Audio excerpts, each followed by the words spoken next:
I bought my daughter an apartment as a wedding gift. I paid for the venue, the flowers, the dress, because that's what mothers do, isn't it? We give everything we have to see our children happy, to watch them build lives we could only dream of. And when you become a mother, they tell you that the greatest joy in life is watching your child grow, watching them find their happiness.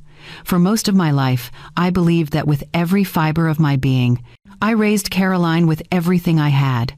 Every sacrifice I made, every sleepless night, every penny I saved, it was all for her. To see her smile, to see her succeed, to see her become the woman I always knew she could be. So when she called me that Tuesday afternoon to tell me about her wedding plans, I should have been over the moon, my little girl, all grown up, ready to walk down the aisle. I pressed the phone to my ear, already imagining the beautiful ceremony, the joy on her face, the tears I would cry as I watched her say those sacred vows. "Mom, we've finally picked the venue." Caroline's voice bubbled with excitement through the speaker. "It's going to be absolutely magical, a luxury experience, you know? Everything needs to be perfect." I smiled, settling into my favorite armchair by the window. "That sounds wonderful, sweetheart. I can't wait to see it." She went on about the marble floors, the crystal fixtures, the designer everything. And I listened, genuinely happy that she had found someone who made her feel this way. Charles seemed like a decent man. A bit too polished for my taste, perhaps, but if he made my daughter happy, that was all that mattered. But then, just as I was about to ask about the guest list, Caroline said something that made my heart stop. "By the way, Mom, I'm going to need you to come to the wedding alone." I blinked, certain I had misheard. "What do you mean, dear?" "Oh, you know," she said, her tone suddenly casual, dismissive even. "Don't bring any of your friends, especially not that old friend Marjorie. She doesn't really fit the luxury theme of the wedding. Before we go any further, I have to pause here. If you're listening to this story, I want you to do me a favor. Tell me in the comments where you're watching from and what time it is in your corner of the world. And if you're enjoying this so far, please hit that like button, share this with someone who needs to hear it, and subscribe because trust me, what happens next is something you won't want to miss. Now, where was I? Oh yes, that phone call. I sat there, gripping the phone, trying to process what I had just heard. "Caroline, I don't understand. Marjorie has known you since you were a baby. She's like family. Mom, just leave the old people at home, okay?" Her voice had that edge to it now, that tone she used when she was annoyed. "I want everything to be perfect. You understand, don't you? Old people." She said it so casually, like she was talking about outdated furniture or yesterday's trash, not about people who had loved her, supported her, celebrated every milestone of her life. Not about me. Because let's be honest, when she said old people, she wasn't just talking about Marjorie. She was talking about me too. Her mother, the woman who had given up so much so that she could have everything. I felt something crack inside my chest, something that had been holding on for dear life. All those years of putting her first, of working extra shifts so she could have the best education, of missing vacations and new clothes and small luxuries so she could have what she wanted. All of it flashed before my eyes in that moment. "Mom, are you still there?" I swallowed hard, forcing my voice to remain steady. "Yes, sweetheart, I'm here." "So we're good then? You'll come alone?" I could have said something. I could have told her how much her words hurt, how they cut through me like glass. I could have demanded an explanation, demanded respect, demanded to be seen as more than just an embarrassment to her perfect day. But I didn't. Instead, I did what I had done for years. I smiled, even though she couldn't see it, and I said, "Of course, dear. I'll be there." "Great. Love you, Mom. Gotta run. So much to plan." And just like that, she was gone. The line went dead, leaving me sitting in my armchair, staring at the phone in my hand. The afternoon light filtered through the curtains, casting soft shadows across the room. Everything looked the same as it had 10 minutes ago, but something fundamental had shifted. Something I couldn't quite name yet. I set the phone down slowly and looked around my quiet home, this house that had seen Caroline grow from a baby to a woman. These walls that held so many memories of birthday parties and homework sessions and late-night talks about boys and dreams and the future. And in that moment, sitting alone in the fading light, I realized something important. I had spent my entire life making myself smaller so she could be bigger, and she had never even noticed. The wedding was in 3 weeks. 3 weeks to decide what kind of mother I was going to be. The kind who smiled and accepted disrespect? Or the kind who finally, after all these years, stood up for herself?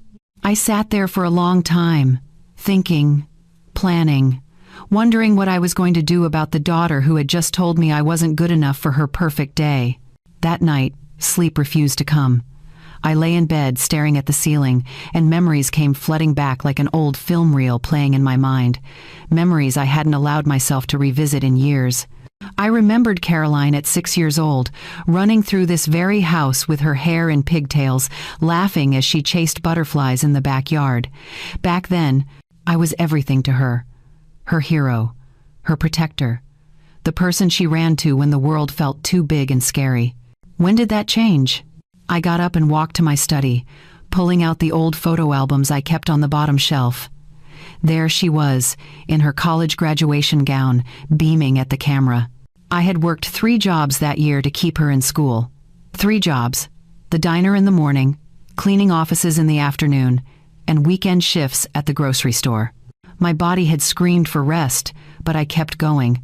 Because that's what you do for your children. You push through the exhaustion, the aching muscles, the bone-deep tiredness that settles into your very soul. You do it because their dreams matter more than your comfort. Caroline had wanted to study at an expensive private university, not the state school that would have been perfectly fine and much more affordable. No, she wanted prestige.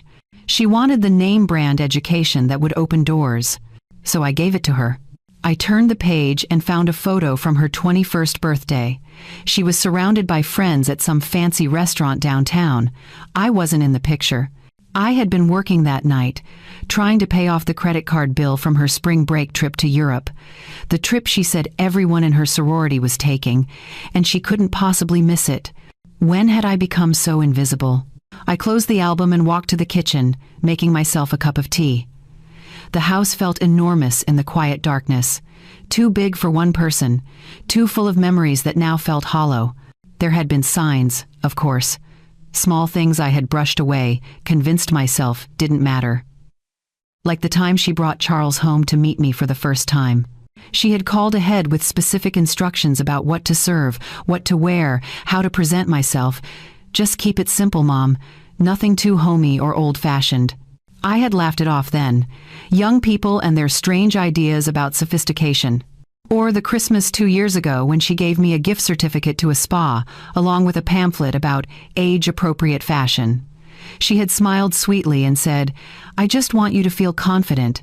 Mom, update your look a little." I had thanked her, pushed down the hurt, and told myself she was just trying to help. But now, sitting in my kitchen at 2 in the morning, I saw those moments for what they really were. Not concern, not love, but embarrassment. She was embarrassed by me, by my simple clothes and my simple life and my simple friends who didn't fit into the glossy world she was trying to build. The tea grew cold in my hands as I thought about all the times I had made excuses for her behavior, the canceled lunch dates because something more important came up, the phone calls that lasted 3 minutes, just long enough for her to ask for something, the visits that became less and less frequent until I was the one always driving to see her, never the other way around.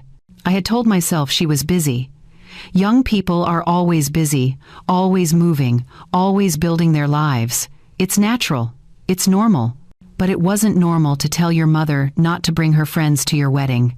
It wasn't normal to call people you've known your whole life old and not fitting. What had I done wrong? Had I loved her too much, given her too much, made life too easy so she never learned to appreciate struggle or sacrifice? My mind drifted back to a particular conversation we'd had about a year ago. I had mentioned that I was thinking of finally taking that trip to Italy I'd always dreamed about. Something for myself, after years of putting everyone else first. Caroline had been supportive, I thought. She'd said, "That's great, Mom. You should totally do that." But then, not 2 days later, she called asking if I could help with the down payment on a new car. Her old one was embarrassing and didn't match her professional image. The Italy trip never happened. The money went to the car. And did she ever thank me? Really thank me? Or had it just become expected that Mom would always be there, always ready to give, always willing to sacrifice her own happiness for whatever Caroline needed? I stood up and walked to the window, looking out at the street bathed in moonlight. Somewhere out there, my daughter was sleeping soundly, probably dreaming of her perfect wedding day. Her luxury event where everything would be just right, where every person would fit her carefully curated image. And I would be there, alone, watching from the sidelines. An obligation, a checkbox on her list of things that had to be handled. Bring flowers, check. Book photographer, check. Invite Mom, but make sure she doesn't bring anyone embarrassing, check. When exactly had I stopped being a person to her and become just another detail to manage? The apartment. I thought about the beautiful apartment I had purchased for her as a wedding gift. 2 bedrooms, hardwood floors, in a safe neighborhood with good schools for the future grandchildren I hoped to know. It had taken me 5 years to save for that down payment. 5 years of putting aside every spare dollar, of saying no to myself so I could say yes to her one more time. She didn't know about it yet. I was planning to surprise her after the ceremony, to hand her the keys and watch her face light up with joy, to finally see that look of pure gratitude, of understanding what her mother had done for her. But would she even appreciate it? Or would she just accept it as her due, another thing Mom was supposed to provide? Would she even say thank you? Or would she inspect it and find it lacking somehow, not quite matching the vision she had for her perfect life? I pressed my forehead against the cool glass of the window and felt something hardening inside me, something that had been soft and giving for too many years. 3 weeks until the wedding. 3 weeks to decide who I was going to be. The mother who kept giving until there was nothing left? Or someone else entirely? The night offered no answers, but as dawn began to break over the horizon, I felt something new stirring inside me, something that felt a lot like resolve. The next morning arrived with a phone call. Of course it did. Caroline needed something. "Mom, I'm sending you a link to the dress code for the wedding," she said without preamble. "No, good morning. No, how are you? Just straight to business. It's formal, obviously. Black tie. I need you to get something appropriate." I held the phone away from my ear for a moment, taking a breath. "I have several nice dresses, sweetheart." "I know, but this is really important. I need everyone to look cohesive. I'll text you some examples of what I'm thinking. Nothing too matronly, okay? Something elegant but understated. You don't want to draw attention away from the bride." Draw attention. As if I had ever been the type to seek the spotlight, as if showing up and existing wasn't already difficult enough now that she'd made it clear I was barely welcome. "I'll take care of it," I said. "Great. Oh, and one more thing. The videographer wants to do some family interviews.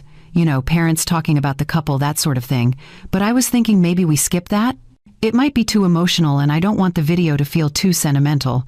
Charles and I want something modern and sleek. Too emotional. Too sentimental. Too much of a reminder that this wedding was supposed to be about family, not just aesthetics and image.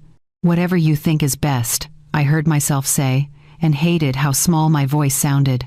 After she hung up, I sat there holding my phone, feeling the weight of every conversation we'd had over the past few weeks, each one chipping away at whatever relationship we had left. But I went shopping anyway, because that's what I did. I always did what was expected. The boutique she'd recommended was intimidating. Sleek glass displays, impossibly thin mannequins, and price tags that made my stomach turn. A saleswoman approached with a practiced smile, looking me up and down in a way that made me feel about 2 inches tall. "I need something for my daughter's wedding," I told her. She pulled several dresses, each more expensive than the last. I tried them on, staring at myself in the mirror. When had I gotten so old? When had the lines around my eyes become so deep? When had my hands started to look like my mother's hands? I chose a simple navy dress, elegant, understated, invisible. Perfect. The apartment closing happened that same week. I signed the papers in a lawyer's office, transferring ownership of a property I would probably never see Caroline appreciate. The real estate agent congratulated me on such a generous gift. "Your daughter is very lucky," she said. Was she? Or was I just another person she'd learned to take advantage of? I picked up the keys and held them in my palm. Heavy, solid, proof of 5 years of sacrifice. I had planned to present them in a beautiful box, maybe with a handwritten letter explaining everything the apartment represented. All the love, all the hope, all the dreams I had for her future. Now the keys just felt like evidence of my own foolishness. That evening, Caroline called again, this time about the flowers, then the cake, then the seating chart. Each call was a list of demands disguised as requests. Each one reminded me that I was useful for my wallet and my willingness to comply, but not much else. "Oh, I almost forgot," she said during one call. "Can you handle the payment for the venue? It's due next week. I'll text you the amount." The amount, when it came through, made me dizzy. But I didn't argue. I just transferred the money and watched my savings account shrink. Afterward, I sat at my kitchen table and did something I hadn't done in years. I opened a bottle of wine, poured myself a glass, and really thought about what I was doing. I was funding my own humiliation, paying for a party where I wasn't truly wanted, buying love that should have been freely given. My friend Marjorie called that night. "How are the wedding plans coming?" she asked, her voice warm and familiar. I almost told her the truth, almost said, "She doesn't want you there. She doesn't want any of us there. We're too old, too simple, too real for her perfect fantasy day." But I couldn't do it. Couldn't bear to see the hurt on my friend's face, to admit out loud what my daughter really thought of the people who loved her. "They're coming along," I said instead. "It's going to be quite the event." "I can't wait," Marjorie said. "I remember when Caroline was born. Seems like yesterday you were showing me her first steps right there in your living room. Now she's getting married. Time really does fly." After we hung up, I sat in the silence and felt something shift inside me. Something that had been bending for a long time finally reached its breaking point.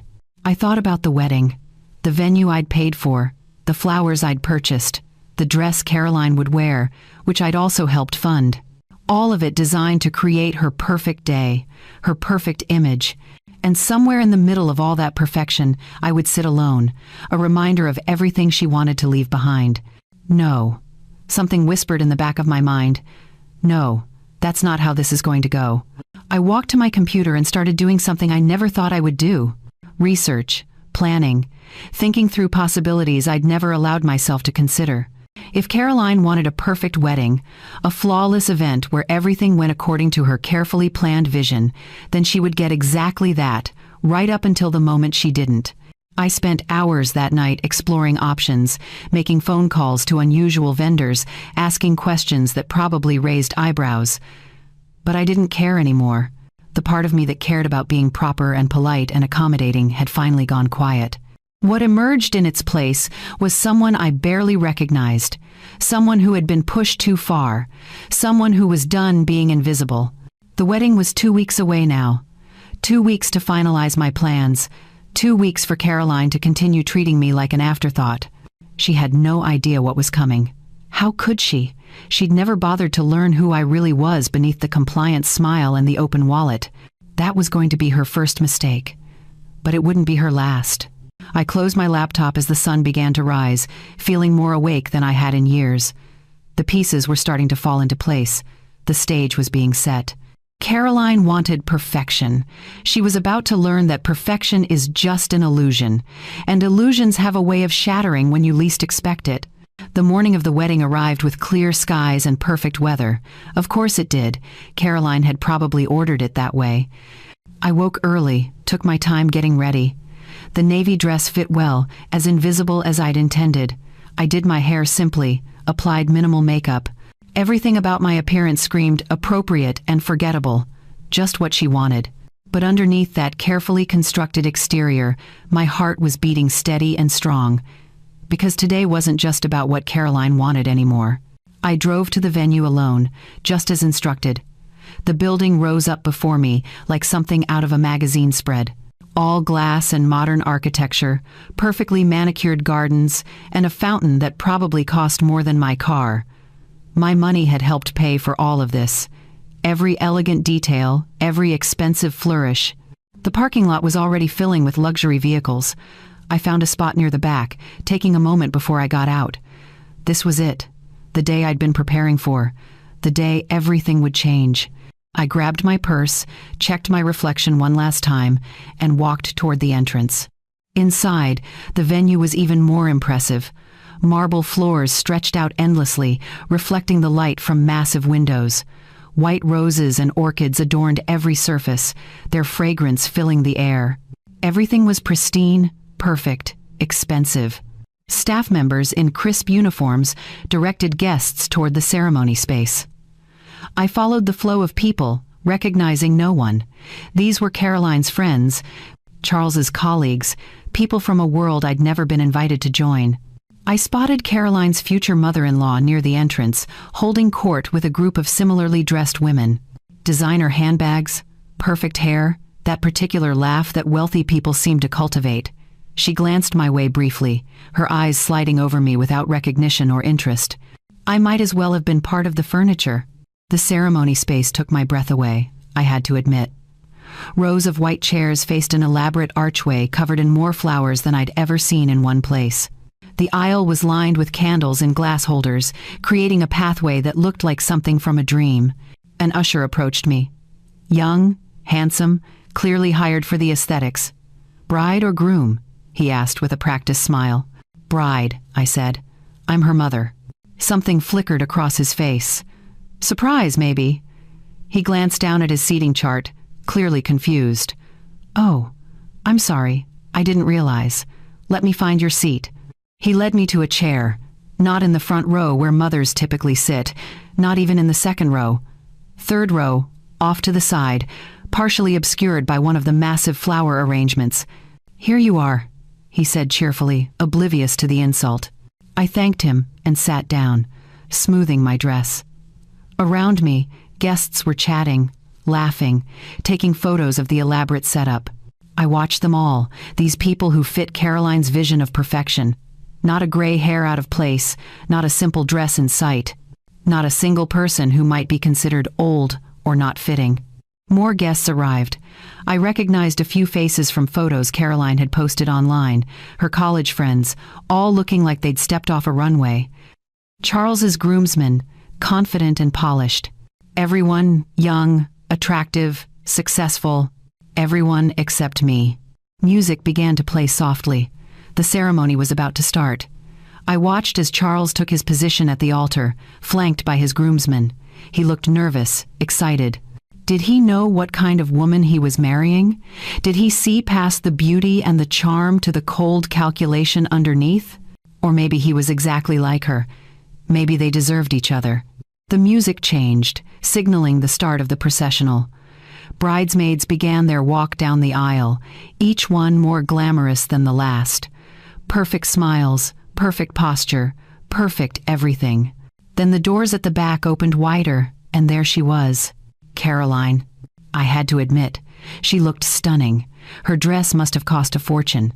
Pure white silk that caught the light, fitted perfectly to her figure, with a train that seemed to go on forever. Her hair was swept up in an intricate style, her makeup flawless. She looked like a princess from a fairy tale. She walked slowly, savoring every moment, every eye on her. This was her moment, her day, her triumph. But as she passed my row, she didn't even glance my way. Not a look, not a smile, not an acknowledgement that her mother was sitting there watching her. I might as well have not existed. I felt the familiar sting of rejection, but this time it was different. This time, instead of hurt, I felt something else, something calm and cold and certain.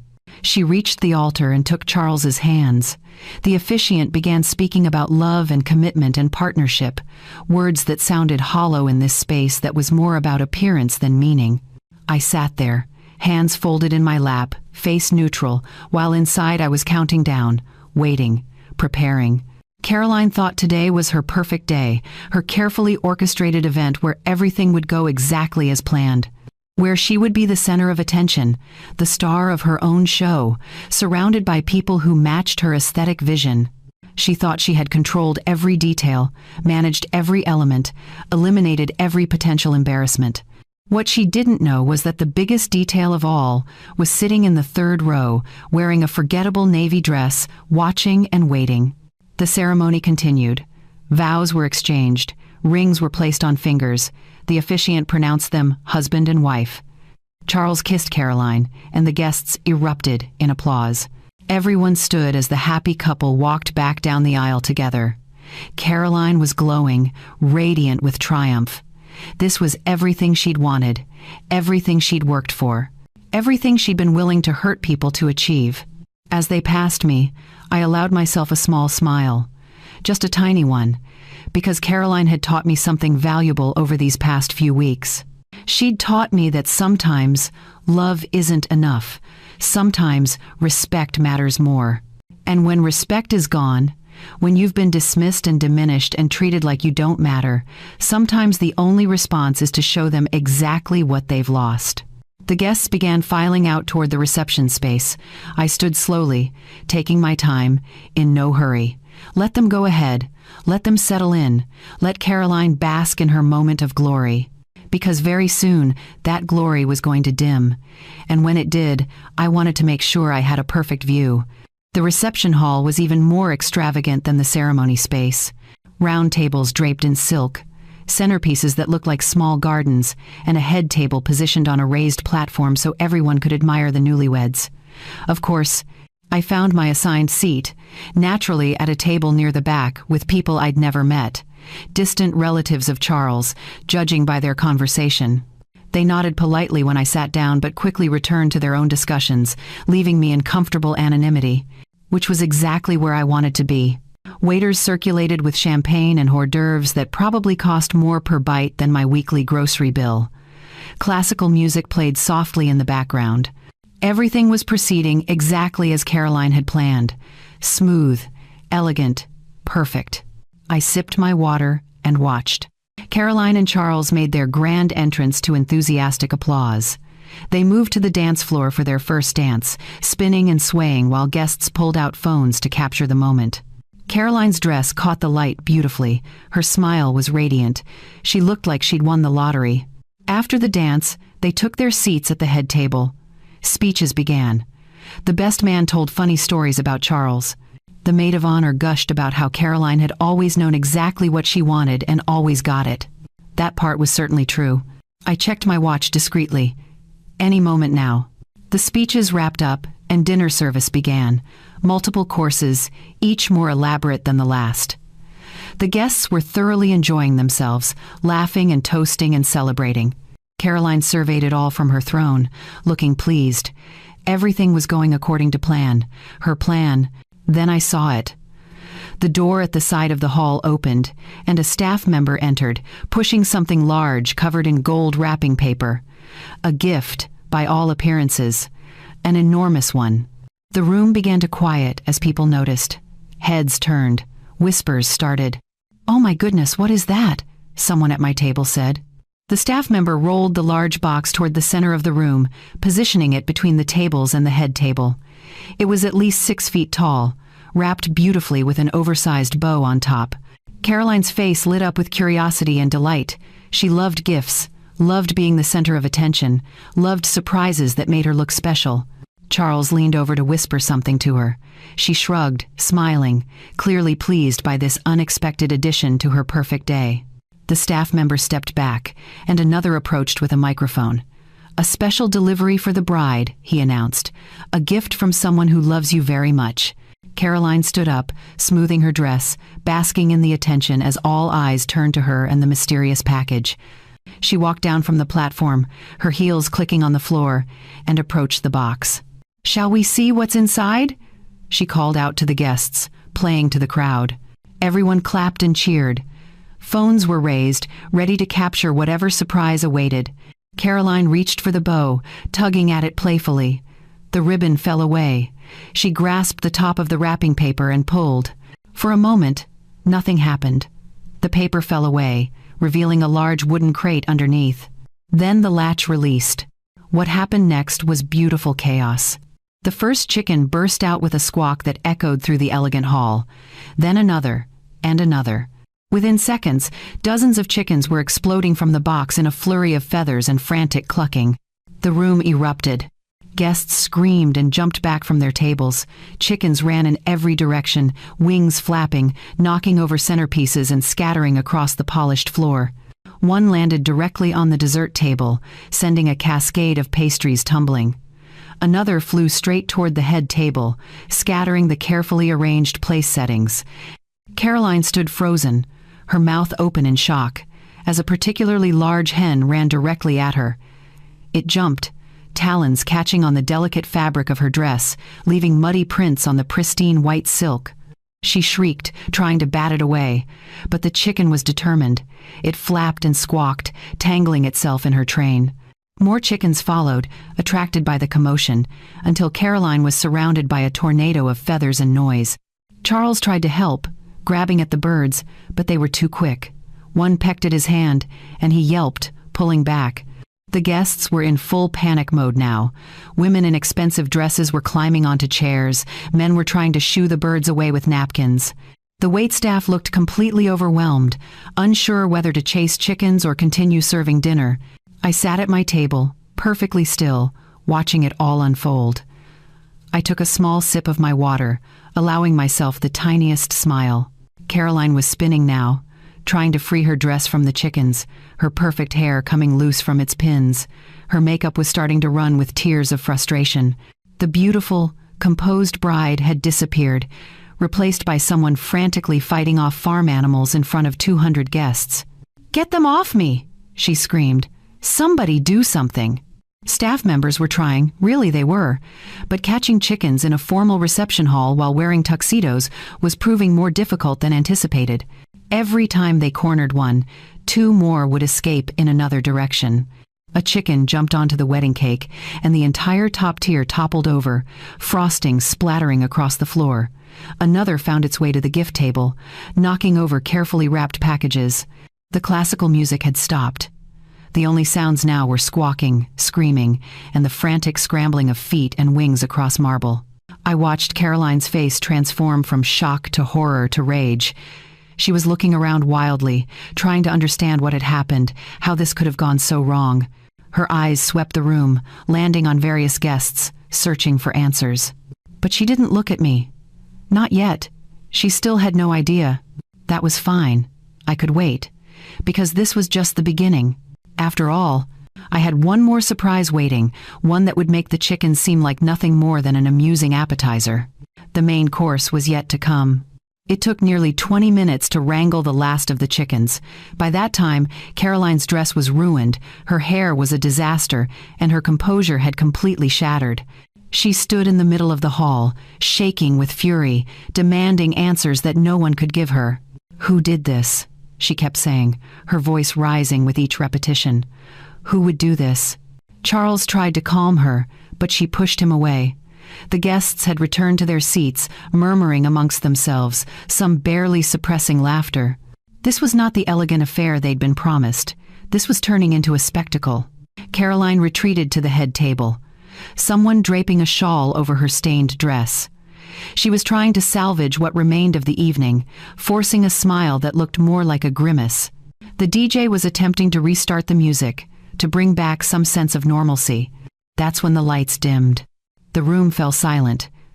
People looked around, confused. Had this been planned?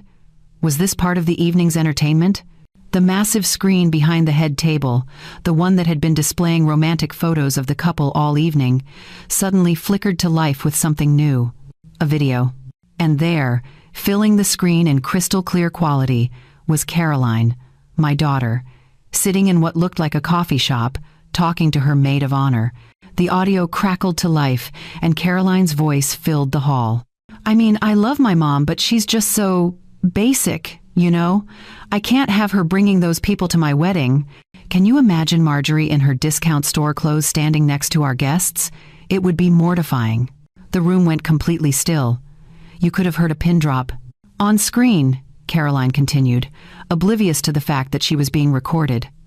"Honestly, the whole thing is exhausting. Managing her expectations, making sure she doesn't embarrass me. Sometimes I wish I could just have the wedding without dealing with any of it." I watched from my table as every head in the room turned toward Caroline. Her face had gone white, then red, then white again. "Turn it off," she whispered. Then louder, "Turn it off." But the video kept playing. Another clip appeared. Caroline on the phone, pacing in her apartment. "James is so easy to handle. I just cry a little, mention how much something means to me, and boom, he writes a check. He thinks he's being supportive. But really, he's just funding the life I deserve." James. That was Charles's father, the one who had helped pay for parts of the wedding. He was sitting 3 tables away from me, his face growing darker with each word. The clips kept coming. Snippets of conversations Caroline had clearly never expected anyone else to hear. Comments about the bridesmaids, dismissive remarks about Charles's family, complaints about how much effort it took to maintain her image. "The whole thing is just performance art," she said in one clip, laughing. "Everyone thinks this is about love, but please, it's about status. Charles has the right last name, the right connections, and I look amazing next to him. That's what matters." The guests were no longer just surprised, they were horrified. I could see it on their faces, the dawning realization that the beautiful bride they'd come to celebrate was not who they thought she was. Caroline was standing now, screaming at the technical staff to shut it down, but they were as confused as everyone else, scrambling with controls that weren't responding. One final clip played, this one more recent, Caroline talking to someone on the phone, probably Charles. "Of course I thanked her for the money. What else was I supposed to do? She lives for this stuff, being needed. It's actually kind of sad. But whatever, at least she's useful." The screen went black. The silence that followed was suffocating. 200 people sitting in stunned disbelief, processing what they'd just witnessed. Caroline's chest was heaving. Tears were streaming down her face, ruining what remained of her makeup. But these weren't tears of sadness. They were tears of rage and humiliation. She spun around, her eyes scanning the crowd, looking for someone to blame. Her gaze landed on the technical booth, then swept across the guests, wild and desperate. "This is fake!" she shouted. "Someone edited those videos. This is sabotage!" But her voice lacked conviction. Everyone had seen her face on that screen, heard her voice. There was no denying it. Charles was staring at her like he'd never seen her before. His parents were whispering furiously to each other. The bridesmaids looked mortified. The guests were gathering their things, ready to leave. The wedding, this perfect event Caroline had spent months planning, was disintegrating before her eyes. And then, finally, her gaze found me. I was sitting calmly at my table, hands folded, expression neutral. Our eyes met across the chaos of the ruined reception hall. I saw the moment recognition dawned, the moment she understood. Her mouth opened, but no sound came out. She pointed at me, her hand shaking. "You," she managed to say. "You did this." I stood slowly, smoothing my unremarkable navy dress. Every eye in the room turned to me, the forgotten mother, the embarrassing relative, the woman who didn't fit the luxury theme. I walked forward, my heels clicking on the floor, until I stood just a few feet from my daughter. Close enough to see the destruction in her eyes, close enough to smell the fear. "Hello, Caroline," I said softly, calmly. "Are you enjoying your special day?" She took a step back, nearly tripping on her ruined dress. "How could you? I'm your daughter." "Yes," I agreed. "I am your mother, the woman who sacrificed everything for you. The woman who gave you every opportunity. The woman you told not to bring her friends because they weren't good enough for your perfect day." The guests were watching, riveted. This was better than any drama they'd ever seen. Caroline's face crumpled. "Please, Mom, please. We can fix this. We can explain." I smiled then. A real smile. Because we weren't done yet. Not even close. "Oh, sweetheart," I said, my voice carrying across the silent hall. "We're just getting started. You see, there's something else you should know. Something about that apartment you've been so excited to move into after your honeymoon." Her eyes widened. "What about the apartment?" "Well," I said, reaching into my purse, "let me tell you a story about a gift that's no longer yours." I pulled out a folder from my purse. Simple, manila, unremarkable. But the papers inside represented months of planning, years of savings, and one very deliberate decision. "You know what I love about legal documents?" I said conversationally, as if we were discussing the weather. They're so final, so official. Once the ink dries, what's done is done. Caroline's eyes darted to the folder, then back to my face. What are you talking about? The apartment, darling. The beautiful 2-bedroom place in the nice neighborhood with the good schools. The one I spent 5 years saving for. The one I bought as your wedding gift. Her face transformed. Despite everything that had just happened, despite the humiliation and the chaos, I saw hope flicker in her eyes. The apartment. She still thought she had that. Mom, about that, I can explain everything. Those videos, they were taken out of context. I didn't mean any of it. You know I love you. I held up my hand, stopping her mid-sentence. Do you remember what you said to me on the phone 3 weeks ago? You told me not to bring my friends because they didn't fit your luxury theme. You called us old, not fitting, not good enough for your perfect day. I was stressed. Planning a wedding is hard, You meant every word, I said quietly. And I know that because I've been listening to you say things like that for years. I just chose to ignore it. I told myself you were young, that you'd grow out of it, that deep down you still loved me. The guests were absolutely silent, hanging on every word. But you don't, do you? You don't love me. You love what I can give you. The money, the support, the constant yes to every demand. That's what you love. Caroline's face hardened. There it was. The real her. The one that had been hiding behind the tears and the desperation. So what? You're going to punish me because I hurt your feelings? That's pathetic. Several guests gasped. Charles reached for her arm, but she shook him off. You want to know what's pathetic? She continued, her voice rising. Spending your whole life being small and boring and then getting mad when your daughter wants more? I'm not going to apologize for wanting better than your sad little life. I nodded slowly, as if she'd just confirmed something I'd suspected all along.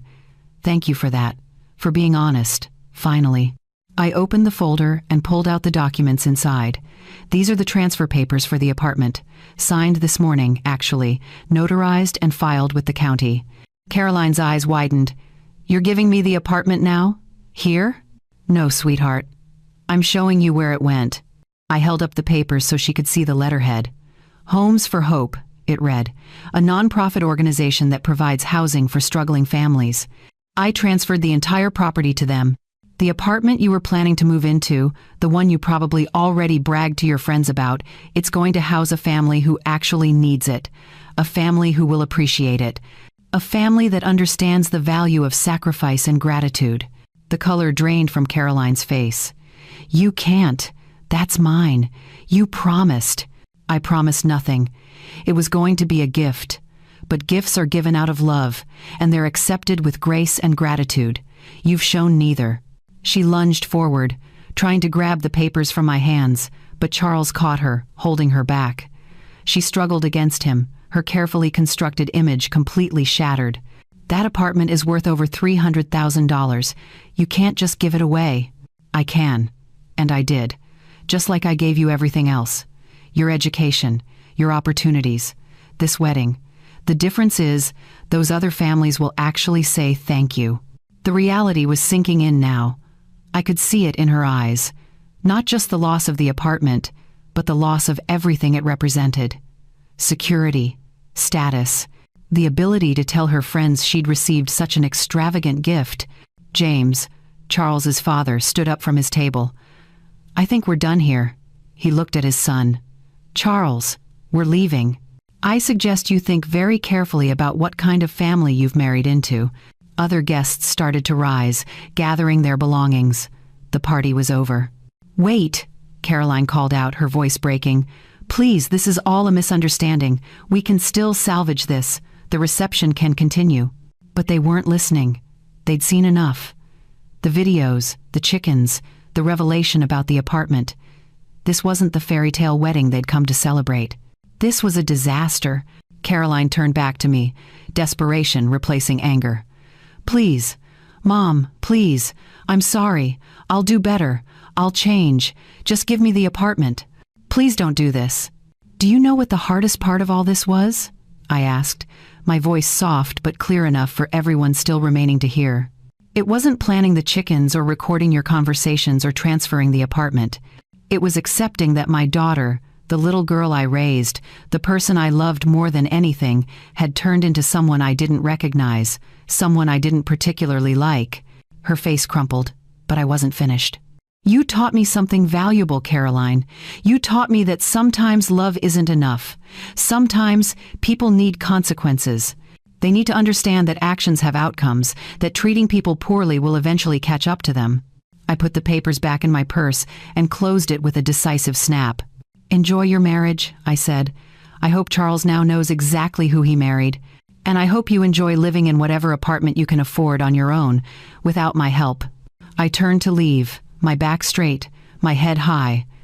Behind me, I could hear Caroline's sobs, the murmuring of the remaining guests, the complete destruction of her perfect day. Security was already moving in, I noticed. Someone had called them, probably the venue manager, concerned about the chaos. As I walked toward the exit, I passed tables of abandoned champagne glasses and uneaten food, thousands of dollars of my money, wasted on people who hadn't even stayed for dessert. But somehow, I didn't mind, because for the first time in years, I felt free. The heavy doors closed behind me, muffling the sounds of Caroline's breakdown. The evening air was cool and refreshing. I took a deep breath, feeling lighter than I had in decades. My phone buzzed. A text from Marjorie. "Thinking of you today. Hope the wedding is beautiful." I smiled and typed back. It was unforgettable. I slept better that night than I had in months. The next morning, I woke to 17 missed calls from Caroline. I deleted them without listening to a single voicemail. Then I made myself a cup of coffee, sat on my porch, and watched the sunrise. It was peaceful, quiet, mine. By noon, the calls had increased to 30. Text messages flooded in, each more desperate than the last. "I'm sorry. Please answer. We need to talk. Mom, please. I made a mistake." I blocked her number. What I didn't block was social media. Not because I was on it much myself, but because Marjorie called that afternoon, her voice breathless with shock. "Have you seen what people are posting?" she asked. I hadn't, but I could imagine. "Tell me." "Videos. Dozens of them. Guests recorded everything. The chickens, the screen, your speech. It's everywhere. People are calling it the wedding disaster of the year." I sipped my coffee, considering this. How unfortunate. "There's more?" Marjorie continued. "Someone posted the audio clips that played at the reception, the ones of Caroline. People are sharing them, commenting. She's getting torn apart online. A small part of me, the part that had loved Caroline since she was born, felt a twinge, but it was small, very small, and it was drowned out by something larger, something that felt suspiciously like justice. She did that to herself," I said. "I know, but it's brutal out there. One of the videos has over 1 million views already." After we hung up, I did look. Just once, just to see. Marjorie hadn't exaggerated. The videos were everywhere. Hashtags had formed. Wedding disaster. Karma. Entitled bride. The comments ranged from gleeful to horrified to supportive of what I'd done. "She had it coming," one person wrote. "Imagine treating your mother like that," said another. "That mom is a legend," a third commented. I closed the app. I didn't need the validation of strangers, though I'd be lying if I said it didn't feel vindicating. The calls started coming from other people too. Caroline's friends, trying to mediate. Charles, attempting to smooth things over. Even James called once, though his message was surprisingly supportive. "What Caroline said about me on those recordings was illuminating," his voicemail said. "You did the right thing. She needed to learn this lesson." I didn't return any of the calls. There was nothing left to say. 3 days after the wedding, a letter arrived. Hand-delivered. Caroline's handwriting on the envelope. I almost threw it away without reading it, but curiosity won out. The letter was long. Pages and pages of explanations and justifications and apologies that felt rehearsed. She was sorry. She had been stressed. She didn't mean any of it. She loved me. She needed me. Please forgive her. At the bottom, almost as an afterthought, she mentioned that she and Charles were struggling financially. The wedding had been expensive. They'd counted on the apartment to save money while they got established. Without it, things were difficult. There it was. The real reason for the letter. Not genuine remorse, not true understanding of what she'd done. Just need, just want, just the same old Caroline, looking for someone to solve her problems. I folded the letter and placed it in a drawer, unanswered. The following week, I saw her. Not intentionally. I was at the grocery store, and there she was in the produce section, looking thinner and more worn than I'd ever seen her. Our eyes met across the display of apples. For a moment, neither of us moved. Then she started walking toward me. I picked up my basket and walked the other direction.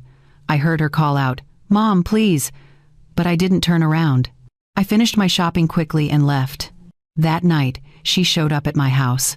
I watched from the window as she knocked on the door, rang the bell, knocked again. She stood there for 15 minutes, waiting for me to answer. I sat in my armchair, reading a book, and didn't move. Eventually, she left. Marjorie came over for tea a few days later. We sat in my kitchen, the afternoon light streaming through the windows, and she told me what she'd heard through the rumor mill. Caroline had been let go from her job. The videos had reached her employer, and they'd decided her behavior didn't align with their company values. Charles's family had distanced themselves, embarrassed by the association. The couple had been forced to move into a small rental apartment, nothing like the place I'd given away. "People are saying she's having a breakdown," Marjorie said carefully, watching my face. "Are you okay?" Was I okay? I thought about that question, really thought about it. "I'm better than I've been in years," I said honestly. Marjorie reached across the table and squeezed my hand. "Good. You deserve peace." Peace. That's exactly what it was. The constant anxiety about Caroline's approval, the endless cycle of giving and never receiving appreciation, the weight of always making myself smaller so she could feel bigger, all of it was gone. In its place was something simpler, something lighter, my life. I started doing things I'd put off for years. I signed up for a painting class. I planned that trip to Italy I'd postponed. I spent time with friends who actually valued me. I invested in myself instead of constantly depleting myself for someone who'd never truly seen me. Caroline kept trying. Letters, messages through mutual acquaintances. Once, she even sent flowers with a card that said, "I'm sorry, please give me another chance." I donated the flowers to a nursing home. Because here's what I'd learned. Some bridges, once burned, aren't meant to be rebuilt. Some relationships, once broken, aren't worth repairing. And some people need to face the consequences of their actions without a safety net, without someone rushing in to save them from themselves. Caroline had spent years learning that I would always be there, always forgive, always help. She'd learned wrong. Now she was learning something new, that actions have weight, that cruelty leaves scars, that you can't treat people as disposable and expect them to keep showing up. It was a hard lesson, but it was necessary. And as for me, I was finally learning something too, that my worth wasn't tied to how much I could give, that setting boundaries wasn't cruel, that walking away from toxicity wasn't abandonment. It was survival. The power dynamic had shifted completely. I no longer needed her approval or her love. I no longer defined myself by my role as her mother. I was just me, and that was enough. 6 weeks after the wedding, my phone rang from an unknown number. I almost didn't answer, but something made me pick up. "Mom?" Caroline's voice was small, broken, nothing like the confident tone she'd used to tell me not to bring my friends. I said nothing. "I know you probably don't want to talk to me," she continued, words tumbling out fast, like she was afraid I'd hang up. "But I need you to hear me out. Please, just 5 minutes." I walked to my kitchen window, looking out at the garden I'd been tending. New flowers, new growth, a fresh start. "I'm listening," I said finally. She exhaled, a sound somewhere between relief and desperation. "I've been thinking about everything, about what I said, what I did, and you're right. I was horrible. I was selfish and cruel, and I took you for granted." The words sounded rehearsed. Practiced in front of a mirror, maybe, or workshopped with a therapist. "Go on," I said. I don't know what I was thinking. The wedding planning just consumed me. I got so caught up in making everything look perfect that I forgot what actually mattered. I forgot about the people who loved me. I forgot about you. There was a pause. I could hear her breathing, waiting for me to respond, to reassure her, to tell her it was okay. I didn't. "Things have been really hard since the wedding," she continued, her voice cracking. "I lost my job. Did you hear? They said my behavior was unprofessional. Charles's family barely speaks to us. We're living in this tiny apartment that's nothing like what we planned. And everywhere I go, people recognize me from those videos. They stare. They whisper. Still, I said nothing. I know I hurt you. I know I don't deserve your forgiveness. But Mom, I'm drowning here. I need help. I need my mother." There it was, the real reason for the call, not genuine remorse, not true understanding, just need. "What exactly do you want from me, Caroline?" I asked, my voice calm. I need support. Financial support, honestly. Just until we get back on our feet. Charles is looking for a new job, but it's taking time. His parents cut him off after the wedding. We're behind on rent. We can't afford groceries half the time. If you could just help us with a few months' rent, maybe some money for food, we could. No. The word hung in the air between us. What? I said no. But Mom, I'm your daughter. You can't just abandon me when I need you most. I laughed. Actually laughed. The sound surprised even me. Is that what you think this is? Abandonment? Yes. You left me at my wedding. You humiliated me in front of everyone I know. You gave away an apartment that was supposed to be mine. And now you won't even help me when I'm struggling? Caroline, do you hear yourself? Even now, even after everything, you still think you're entitled to my help. You still think I owe you something. You're my mother, and you're my daughter. But being family doesn't mean accepting abuse. It doesn't mean letting you treat me like an ATM with no feelings. I apologized. Did you? Because what I heard just now wasn't an apology. It was an explanation for why you treated me badly, followed by a request for money. That's not remorse. That's strategy. She was quiet for a long moment. When she spoke again, her voice had changed, harder, more like the Caroline from those recordings. So that's it? You're just going to let me suffer? Let your only daughter struggle because you got your feelings hurt? My feelings didn't get hurt, Caroline. My eyes got opened. There's a difference. This is ridiculous. I made a mistake. One mistake. And you're going to punish me forever? It wasn't one mistake. It was years of taking me for granted. Years of treating me like I existed solely to serve you. The wedding was just the moment I finally saw it clearly. I can't believe you're being this selfish. And there it was.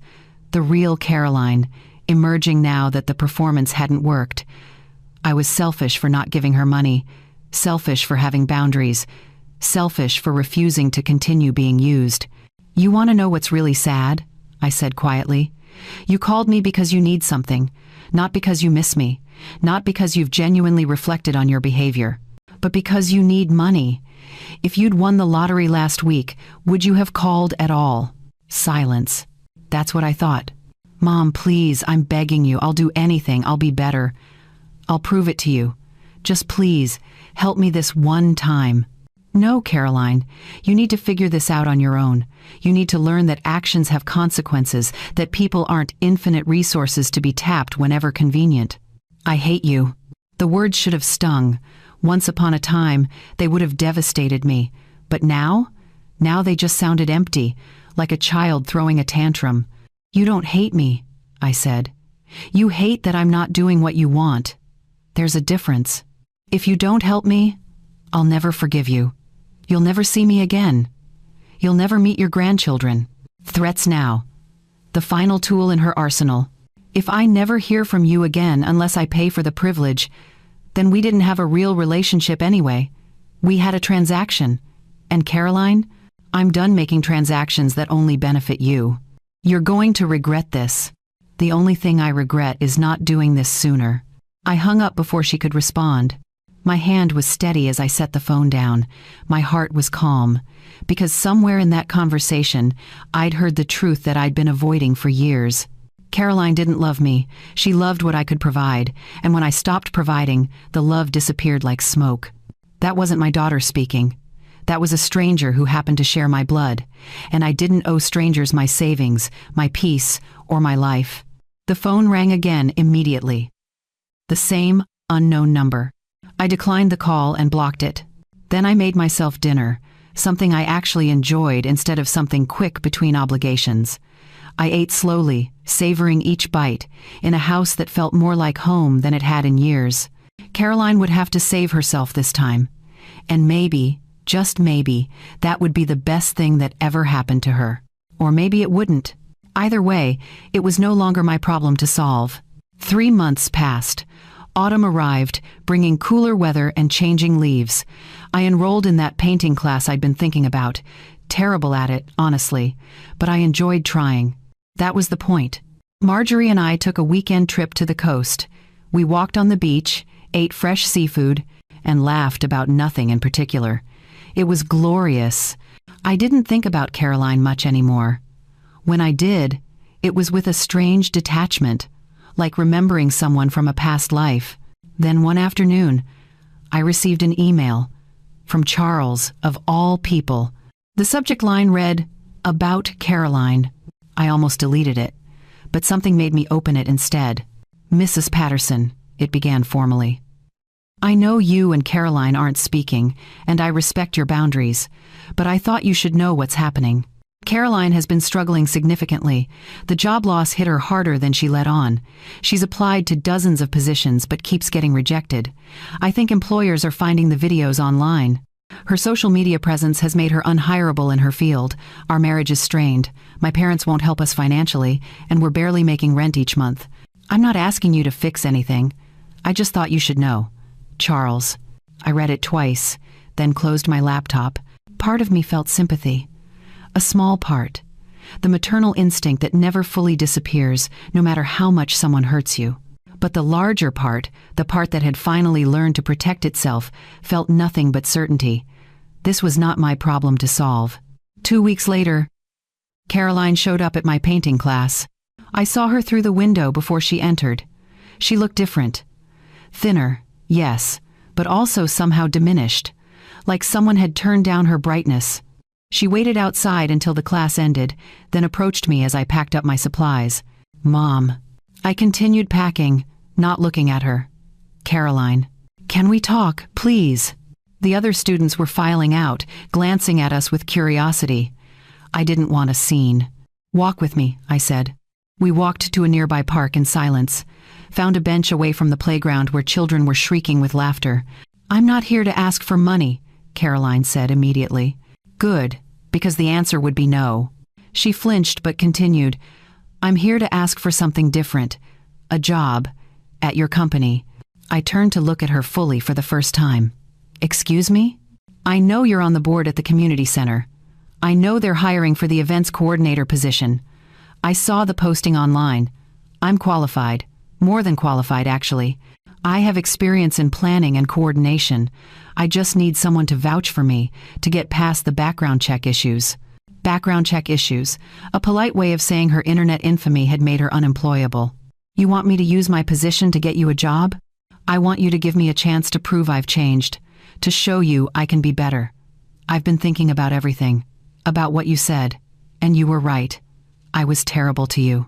But I can't move forward if no one will hire me. I need this, Mom. Please." I studied her face, looking for genuine remorse, for real understanding, for any sign that this was about more than desperation. I saw calculation, strategy, a performance designed to get what she needed. "No," I said. "You didn't even think about it. I don't need to think about it." The answer is no. "Why? You're on the board. You could make one phone call. That's all it would take." "Caroline, you don't want that job because you've had some great revelation about community service. You want it because you're desperate and you think I'm your easiest path forward. That's not true, isn't it? If another job had come through, would you be here right now? Would you have sought me out to apologize and rebuild our relationship? Or would I still be blocked out of your life until you needed something else?" She looked away, jaw tight. "That's what I thought," I said. "I am sorry. I know you don't believe me, but I am. I see now what I did, how I treated you. It was wrong. Do you know why it was wrong? Because I hurt you." "No." "Well, yes, but that's not the core of it. It was wrong because you treated me like I wasn't a person, like I was a resource to be managed, a problem to be handled, an ATM with no feelings or needs of my own. And even now, sitting here telling me you've changed, you're still doing it. I'm not. You are. You're not here because you miss me. You're here because you need something. Again, still, always. And you think if you say the right words, perform the right amount of contrition, I'll give it to you. Tears started rolling down her cheeks. Real ones this time, I thought, but tears of frustration, not understanding. I don't know what else to do, she whispered. I've lost everything. My job, my reputation, my relationship with Charles's family. I have nothing left. Then build something new, on your own, without using me as your foundation. How? How am I supposed to do that when no one will give me a chance? The same way millions of people do it every day. You start small, you work hard, you prove yourself through actions, not words. You accept that you created this situation and you're the only one who can fix it. She stood up abruptly. You know what? I don't need this. I don't need your judgment or your lectures.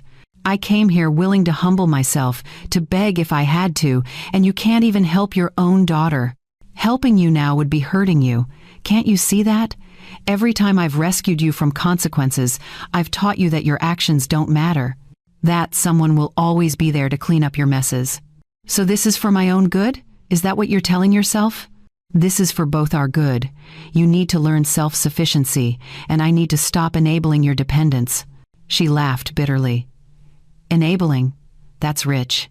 You gave away my apartment out of spite, humiliated me at my wedding, and now you won't lift a finger to help me rebuild.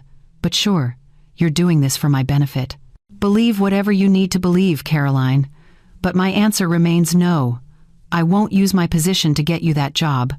I won't be your safety net anymore. You're on your own. She stared at me for a long moment, and I saw something shift in her expression.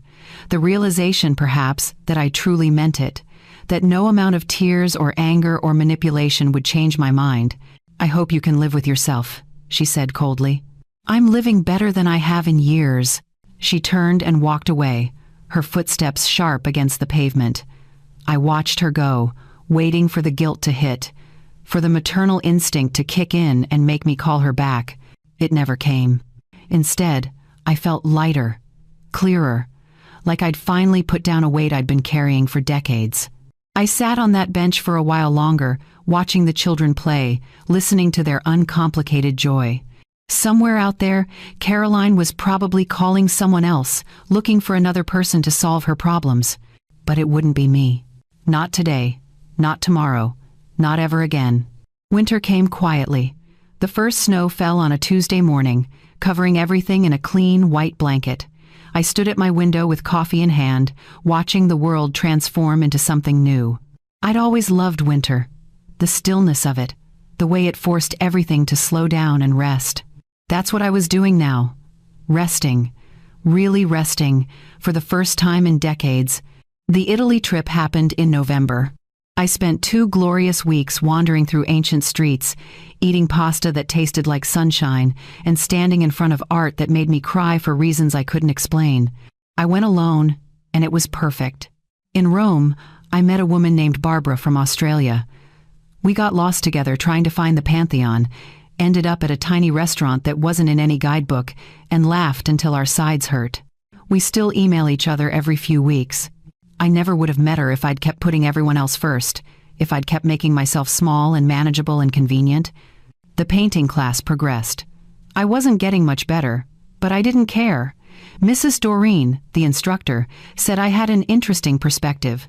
I think she meant my paintings looked nothing like what I was supposed to be painting, but I took it as a compliment anyway. Marjorie and I started a book club. Just the 2 of us at first.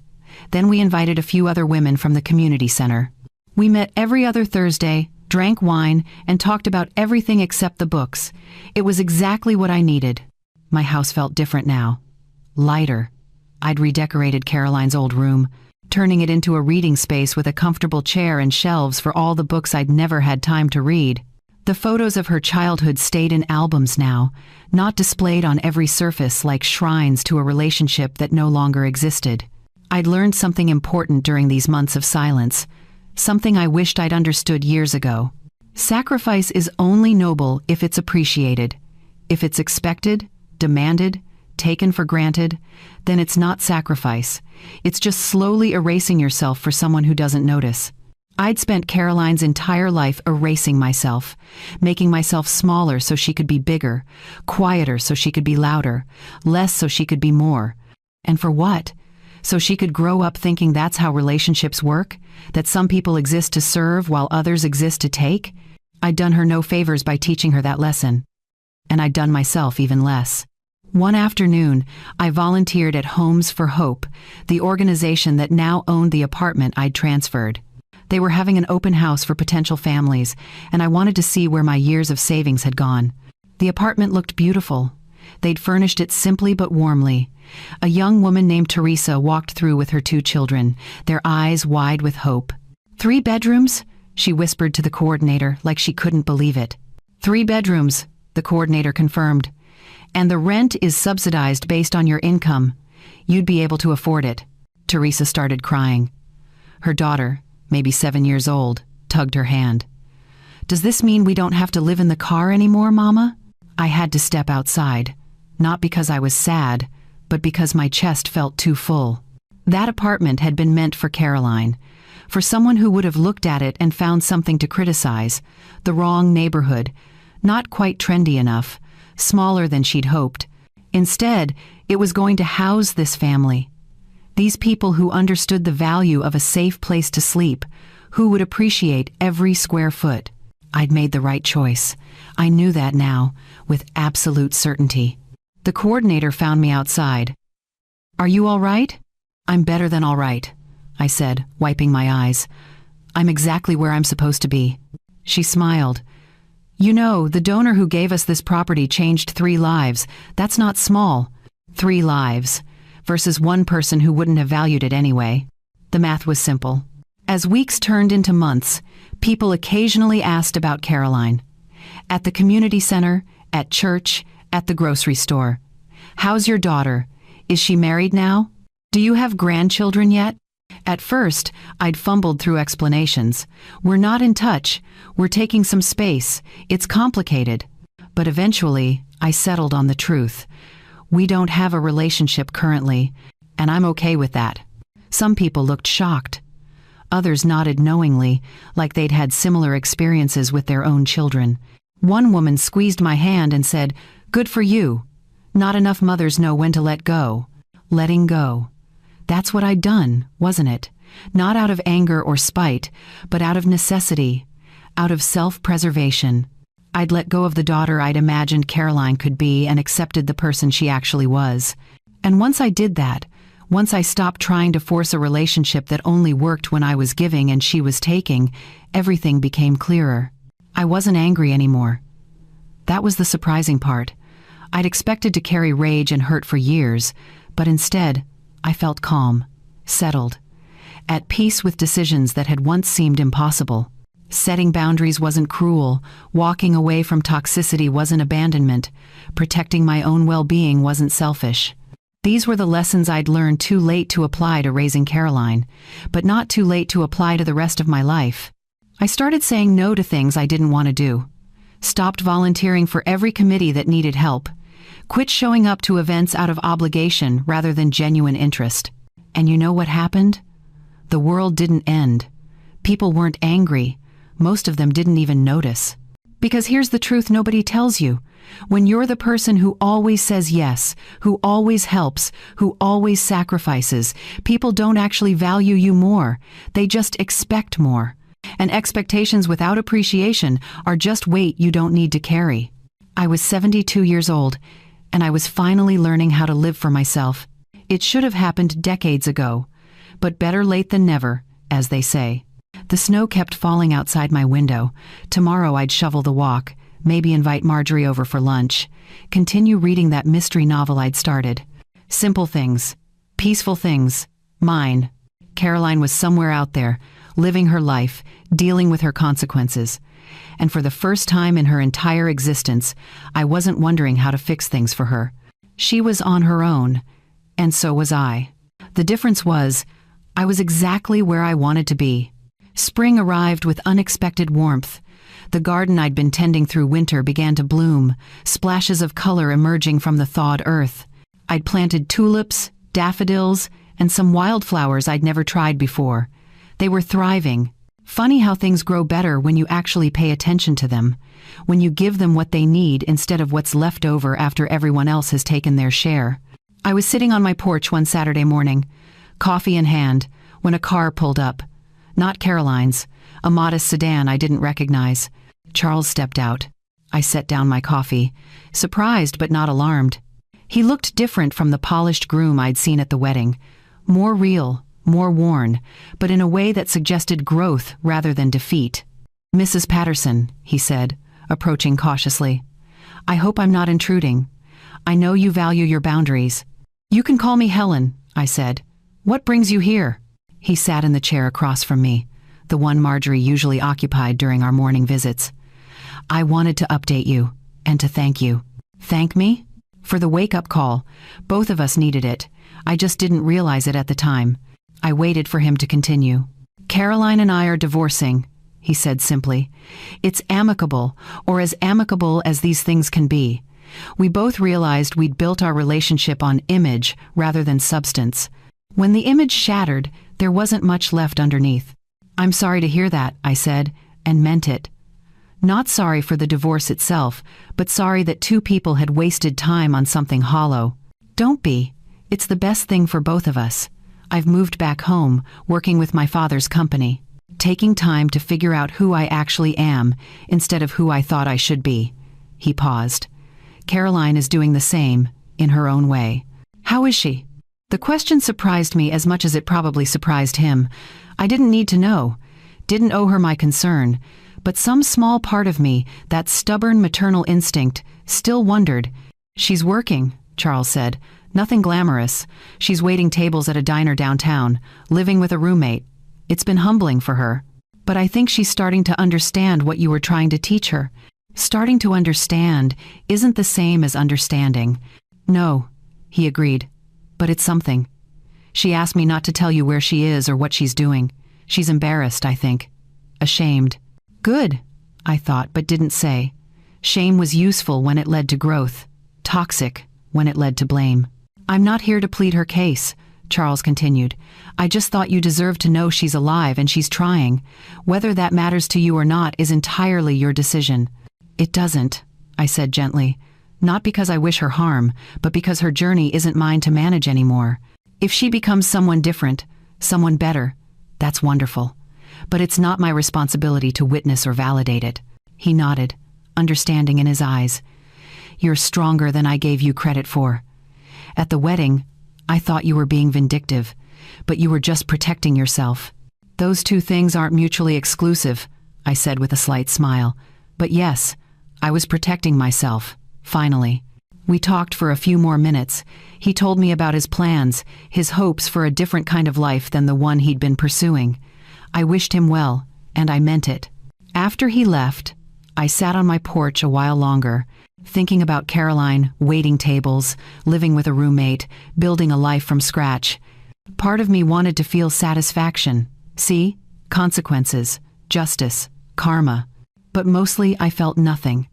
Not satisfaction, not sadness, not anger, just a quiet neutrality that came from genuine disengagement. Her story was no longer my story. We'd split into separate narratives, and I was okay with that.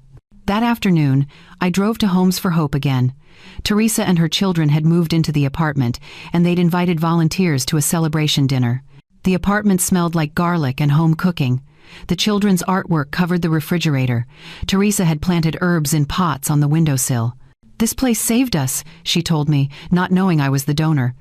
"I can't believe someone just gave this away. Like an angel." Not an angel. Just a woman who'd finally figured out where her resources belonged.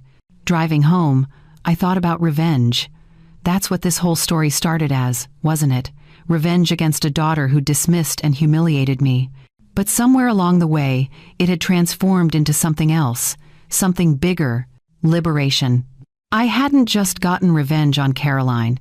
I'd freed myself from a pattern that had defined my entire life, the pattern of giving until empty, of loving without reciprocation. of making myself small so others could feel large. The chickens, the videos, the apartment transfer. They weren't just about punishing Caroline. They were about declaring that I mattered too, that my feelings, my dignity, my life had value. And you know what? That realization was worth more than any apology Caroline could ever give me. So if you're listening to this story and you see yourself in it, if you recognize that pattern of giving and giving to people who only take, let me tell you something important. You deserve better. You deserve to be valued, appreciated, respected. And if the people in your life can't offer that, you deserve the strength to walk away. Setting boundaries isn't selfish. Protecting your peace isn't cruel. Letting people face their own consequences isn't abandonment. It's survival. It's self-love. It's choosing yourself after years of choosing everyone else. I'm 72 years old, and I'm happier now than I've been in decades. Not because I got revenge, though that had its satisfying moments, but because I finally learned that my life is mine to live. Not for my children, not for obligation, not for anyone's approval but my own. If you got something from this story, I'd love to hear your thoughts in the comments. Share your own experiences, your own moments of standing up for yourself. And if you haven't already, hit that like button, share this with someone who needs to hear it, and subscribe for more stories about finding strength when you didn't know you had it. Because here's the truth I've learned. It's never too late to choose yourself. Never too late to set boundaries. Never too late to build the life you actually want, instead of the one everyone else expects. Caroline taught me that lesson, even if she didn't mean to. And for that, I suppose I should thank her. But I won't, because I'm done giving her credit for changes I made myself. This is my story now. My life, my peace, and it's absolutely beautiful.